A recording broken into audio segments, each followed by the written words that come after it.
ඉතින් මේ තියෙන්නේ iPhone SE 2016 රිලිස් කරපු iPhone එක. ඉතින් මේක first gen iPhone SE එක කියලා කියන්න පුළුවන්. ඉතින් මේකට 2023 අවුරුද්දේ මොකටද කතා කරන්න කියලා ඔයගලන්ට අනිවාර්යයෙන්ම ප්‍රශ්නයක් කියන්න පුළුවන්. මේකට හේතුව තමයි මේ iPhone SE first gen එක දැනටමත් මගින් මිලදී ගන්න හොඳයිද කියලා මට ගොඩක් කට්ටිය මෙසේජ් කරනවා. ඉතින් සාමාන්‍යයෙන් දවසකට එන මගේ Instagram message වලින් සාමාන්‍යයෙන් 140ක් 150ක් වගේ message මේ වගේ iPhone SE, iPhone 6s මේ වගේ phones දැන් ගන්න එක හොඳයිද සහ මේ ගැන තමයි මගෙන් ගොඩක් කට්ටිය අහන්නේ. ඉතින් ඕගලන්ටත් මොකක් හරි ප්‍රශ්න තියෙනවා නම් Sinhalatech Instagram page එක ඔයගලන් follow කරලා මට message එකක් දාන්න පුළුවන්. ඉතින් ඔයගලන්ට Sinhalatech Instagram page එක follow කරන්න ඕනේ නම් මම description එකේ link එක දාන්නම්. මෙන්න නැත්තම් ඔයගලන්ට Instagram එකකින් ගිහලා Sinhalatech කියලා search කරාට පස්සේ ඔයගලන්ට හොයාගන්න පුළුවන් වෙනවා අපේ page එක. හරි, කොහොම නමුත් මේ iPhone SE එක 2023 අවුරුද්දේ ගන්න එක හොඳයිද සහ ගන්න එක හොඳ නැද්ද කියලා මගෙන් අහුවනම් මේකට ගොඩක් ප්‍රශ්න තියෙනවා. මොකද සාමාන්‍යයෙන් මේ ෆෝන් එකේ ප්‍රයිස් එක ගොඩක්ම දැන් අඩුයි. සාමාන්‍යයෙන් 20000කට වගේ ඔයගලන්ට මේ iPhone SE එක ගන්න පුළුවන් හොඳ කන්ඩිෂන් එකේ. ඊටත් වඩා අඩුවෙන් ඔයගලන්ටත් ගන්න පුළුවන්. ඒ වගේම ඊටත් වඩා ටිකක් වැඩිපුරත් ගන්න පුළුවන්. මොකද සාමාන්‍යයෙන් මේකේ තියෙන කන්ඩිෂන් එක, මේකේ තියෙන ස්ටෝරේජ් එක, මේකේ තියෙන කලර් එක මේ අනුව මේ ෆෝන් එකේ මිල ගණන් අඩු වැඩි වෙන්න පුළුවන්. මේ කොහොම නමුත් මේකේ තියෙන ප්‍රශ්නේ තමයි මේ iPhone SE එක ඔයගලන් 2023 ගන්නකොට සාමාන්‍යයෙන් මේ ප්‍රයිස් කැටගරි එකකින් තියෙන වෙන ෆෝන් එකත් එක්ක තමයි අපිට කම්පෙයාර් කරන්න වෙන්නේ මේ ෆෝන් එක. ඉතින් උදාහරණයකට මම ෆෝන් එකක් මිලදී ගන්න මට අවශ්‍යයි නම් මගේ ගාව රුපියල් 20000ක් තියෙනවා නම් මම ඒ ප්‍රයිස් එකේ තියෙන හොඳම ෆෝන් එක තමයි මම මිලදී ගන්න try කරන්නේ. ඉතින් අපිට සාමාන්‍යයෙන් කරන්න පුළුවන් හොඳම දේ කඩේකට ගිහිල්ලා brand new ෆෝන් එකක් මිලදී ගන්න එක. ඉතින් බොහෝ දුරට ඔයගලන්ට brand new Android ෆෝන් එකක් තමයි මිලදී ගන්න පුළුවන් වෙන්නේ. ඉතින් රුපියල් 20000කට ලංකාවේ මම දැනට හිතන්නේ නැහැ ගොඩක්ම performance තියෙන, ගොඩක් හොඳ කැමරා setup එකක් තියෙන, ගොඩක් හොඳ performance එකක් තියෙන ෆෝන් එකක් මිලදී ගන්න පුළුවන් වෙයි කියලා. ගොඩක්ම average budget ෆෝන් එකක් තමයි අපිට මිලදී ගන්න පුළුවන් වෙන්නේ මේ price category එකට.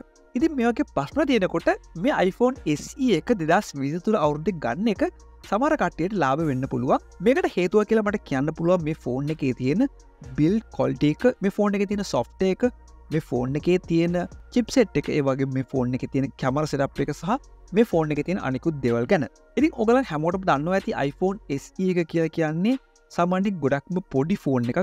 සාමාන්‍යයෙන් මේකේ 4-inch display එකක් තමයි තියෙන්නේ. ඉතින් මේ display එක 720p resolution එකක් තියෙන display එකක්. මේක තියෙන PPI density එක ටිකක් වැඩි නිසා මේ ෆෝන් එකේ තියෙන display එක ඔයගලන්ට 1080p වගේම බලා ගන්න පුළුවන් වෙන්නේ. ඔයගලන් content බලනකොට ඔයගලන්ට මේකේ තියෙන display එක 720p කියලා ඔයගලන්ට තේරෙන්නේ නැහැ ගොඩක් දුරට.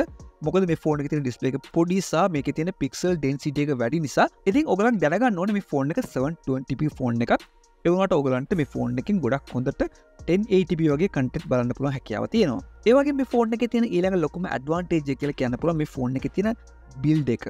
ඉතින් මේ ෆෝන් එක හදලා තියෙන සම්පූර්ණයෙන්ම metal වලින් ඔයගලන්ට බලා ගන්න පුළුවන් ගොඩක්ම ලස්සන දැනට එන latest iPhone එකේ තියෙන්නේ මේ වගේ box design එකක්. ඉතින් මේ වගේම design එකක් නැති වුණාට මේ වගේ shape එකක් තමයි ඔයගලන්ට බලා ගන්න වෙන්නේ අලුතින් මේ iPhone වලත්. ඉතින් මේ shape එකට මම ගොඩක්ම කැමති අර edge shape එකට වඩා. ඉතින් ගොඩක්ම ලස්සන look එකක් ඔයගලන්ට මේ ෆෝන් එකකින් ගන්න පුළුවන් හැකියාව තියෙනවා. ඒ වගේම 2023 අවුරුද්දේ ඔයගලන් brand new ෆෝන් එකක් ගත්තත්, උදාහරණයක් වශයෙන් Android ෆෝන් එකක් ගත්තත් ඔයගලන්ට මේ ෆෝන් එක තරම් performance එකක් අපිට ගන්න පුළුවන් වෙන්නේ නැහැ. මේකට හේතුව තමයි මේ ෆෝන් එකේ තියෙන්නේ Apple A9 flagship chipset එකක්.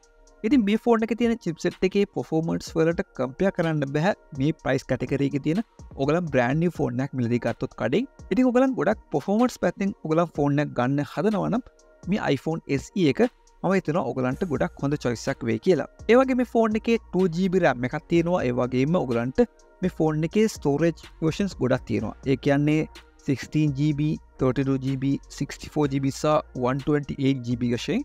ඉතින් සාමාන්‍යයෙන් මම මෙතනින් recommend කරන්නේ 64GB එක හරි 128GB එක හරි ඔයගලන් මිලදී ගත්තොත් හොඳයි කියලා. මේ 16GB phones ගොඩක් අඩු මුදලකට ඔයගලන්ට දාන්න පුළුවන්. සාමාන්‍යයෙන් 15000කට 13000කට 12000කට මේ වගේ price වලට ඔයගලන්ට මේ 16GB 32GB වගේ phones ගන්න පුළුවන්. ඉතින් මම recommend කරන්නේ නැහැ ඒක ගන්න කියලා. මොකද මේකේ තියෙන storage එක ඔයගලන්ට හොඳටම ප්‍රමාණවත් මදි. ඔයගලන්ට SD card එකක් මේ ෆෝන් එකට දාන්නත් බෑ. ඒ නිසා ඔයගලන් අනිවාර්යයෙන්ම 64GB හරි 128GB version එක ගත්තනම් මම හිතනවා ගොඩක්ම හොඳ වෙයි කියලා. ඉතින් මම මේකේ 1GB version එක මිලදී ගත්තොත් ඔයගලන් මේකේ තියෙන price එක ටිකක් වැඩි වෙන්න පුළුවන්. ඉතින් ඔයගලන් ඒක consider කරගන්න මේ ෆෝන් එක ඔයගලන් මිලදී ගන්නකොට. ඒ වගේ මේකේ තියෙන කැමරා එක තමයි මේ ෆෝන් එකේ තියෙන හොඳම highlighted දේ. මේකට හේතුව තමයි මේ ෆෝන් එකේ 12 megapixel sensor එකක් බලා ගන්න පුළුවන්. ඉතින් සාමාන්‍යයෙන් ඔයගලන් iPhone 6s එකක් ගත්තත් මෙන්න මේ කැමරා setup එක තමයි ඔයගලන්ට බලා ගන්න පුළුවන් වෙන්නේ ඒ iPhone 6s එකේ. ඒ වගේම ඔයගලන්ට මේ ෆෝන් එකේ කැමරා එකකින් f2.2 aperture එකකින් ඔයගලන්ට ෆොටෝස් ගන්න පුළුවන්. ඒ කියන්නේ සාමාන්‍ය මේ ෆෝන් එකේ 29mm focal length එකක් තියෙන නිසා ඔයගලන්ට ගොඩක් ලස්සන blur photos ගන්න පුළුවන්. ඔයගලන් subject එක ටිකක් ෆෝන් එකට කිට්ටු කරොත් ඉතින් portrait photos නම් මේ ෆෝන් එකෙන් ගන්න බෑ. ඉතින් ඔයගලන්ට දන්නවා ඇති iPhone 7 Plus එකෙන් තමයි පටන් ගන්නෙ මේ portrait photos ගන්න එක. ඉතින් මේ ෆෝන් එකේ ඒක කරන්න බෑ. හැබැයි ඔයගලන්ට සාමාන්‍ය ෆොටෝ ගන්නකොට ඔයගලන්ට සබ්ජෙක්ට් එක ටිකක් ක්ලෝස් කරොත් ඔයගලන්ට මේ ෆෝන් එකකින් බ්ලර් ගතියක් තියෙන. ඒ කියන්නේ සාමාන්‍ය portrait එකට සමාන ෆොටෝස් ගන්න පුළුවන් හැකියාව තියෙනවා මේ ෆෝන් එකනොත්. ඒ වගේම ඔයගලන්ට මේ ෆෝන් එකකින් 4K 30fps දක්වා ඔයගලන්ට වීඩියෝස් රෙකෝඩ් කරන්න පුළුවන්. ඒ වගේම 1080p 60fps සහ 1080p 120fps slow motions මේ ෆෝන් එකේ රෙකෝඩ් කරන්න පුළුවන්. ඉතින් සාමාන්‍යයෙන් ෆොටෝස් වීඩියෝස් ගන්න මේ ෆෝන් එක ගොඩක් හොඳ choice එකක් වෙයි අනිවාර්යයෙන්ම. අනිත් ෆෝන් එකත් එක්ක කම්පෙයාර් කරනකොට මේ price category එකේ තියෙන. ඒ වගේ මේ ෆෝන් එකේ තියෙන ලොකුම advantage එක කියලා කියන්න පුළුවන් මේ ෆෝන් එකේ තියෙන sensors ටික. ඉතින් මේ ෆෝන් එකේ තියෙන පළවෙනි sensor එක තමයි fingerprint sensor එක. ඉතින් ඔයගලන්ට බලා ගන්න පුළුවන්. සාමාන්‍යයෙන් ඔයගලන් 20000කට වගේ budget ෆෝන් එකක් ගත්තත් ඔයගලන්ට මම හිතන්නේ නැහැ fingerprint sensor එකක් හම්බ වෙයි කියලා ගොඩක් ෆෝන් වල. ඉතින් මේ ෆෝන් එකේ ඔයගලන්ට ගොඩක්ම fast fingerprint sensor එකක් බලා ගන්න පුළුවන්. ඒ වගේ මේ ෆෝන් එකේ තියෙනවා accelerometer, gyroscope, proximity compass මේ වගේ sensors set එකක්ම මේ iPhone SE එකේ ඔයගලන්ට බලා ගන්න පුළුවන් හැකියාව තියෙනවා. ඉතින් මේ තමයි මේ ෆෝන් එකේ තියෙන advantage ටික. ඒ වගේ මේ ෆෝන් එකේ disadvantage උත් තියෙනවා. සාමාන්‍ය මේ ෆෝන් එකේ තියෙන අඩුපාඩු වෙන කතා කරොත් මේ ෆෝන් එකේ තියෙන එකම අඩුපාඩුව කියලා මට කියන්න පුළුවන් මේ ෆෝන් එකේ තියෙන battery life එක. ඉතින් සාමාන්‍යයෙන් ඔයගලන් මේ iPhone SE එක මිලදී ගන්නකොට ඔයගලන්ට හම්බ වෙන්නේ 1624 mAh battery එකක්. සාමාන්‍ය මේ ෆෝන් එකේ තියෙන display size එක සහ මේ ෆෝන් එකේ තියෙන අනිත් දේවල් කම්පෙයාර් කරනකොට මේ ෆෝන් එකේ තියෙන බැටරි එක තරමක් හොඳයි. හැබැයි ඔයගලන්ට සාමාන්‍යයෙන් ඔයගලන් අලුතින් Android ෆෝන් එකක් මිලදී ගත්තොත් 2023 අවුරුද්දේ ඔයගලන්ට ඒකට සාපේක්ෂව ඔයගලන්ට බැටරි ලයිෆ් එකක් මේ ෆෝන් එකෙන් ගන්න බෑ.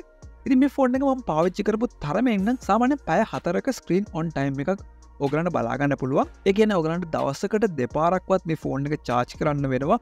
මේ ෆෝන් එක ඔයගලන් heavy use කරනවා නම් සාමාන්‍යයෙන් ඔයගලන් data off කරලා ඒ කියන්නේ brightness අඩු කරලා මේ වගේ use කරනවා නම් ඔයගලන්ට ටිකක් වැඩිපුර use කරන්න පුළුවන් හැකියාව තියෙනවා. හැබැයි සාමාන්‍යයෙන් ඔයගලන් හැම වෙලාවෙම data on කරලා brightness වැඩි කරලා මේ වගේ use කරනවා නම් ඔයගලන්ට සාමාන්‍යයෙන් මේ ෆෝන් එක දෙපාරක්වත් charge කරගන්න වෙයි දවසකට මේ ෆෝන් එක use කරන්න.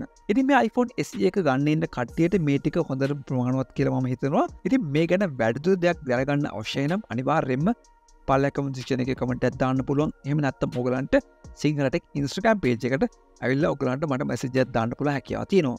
ඉතින් මේ වගේ videos දිගටම බලන්න කැමති නම් අනිවාර්යයෙන්ම Sinhalatech YouTube channel එක subscribe කරන්න අමතක කරන්න එපා.